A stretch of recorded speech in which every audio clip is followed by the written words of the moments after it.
For our next task, I want us to delve into one of our goals for today's workshop, which is unpacking cultural identities and how it shows up in our daily lives as well as our work. This activity is called 1787, and it marks one of the most important dates in our history. If you're not a social history buff, I'll give you a little background.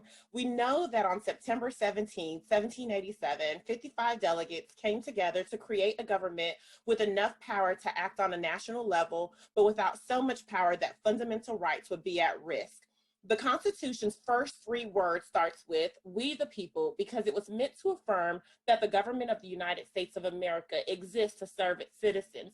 However, people from all walks of life were not a part of the Constitutional Convention.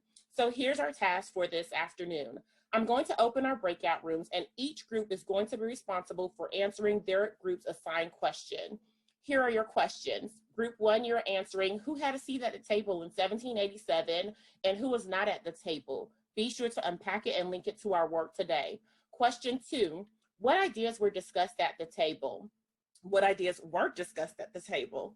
Group three, question three, how can we leverage diversity and inclusion to become a more perfect union, establish justice, and ensure domestic tranquility? And lastly, Group four, you're responsible for bringing it back home and connecting it to our work today. What is the relationship between 1787 and the construction of today's curriculum?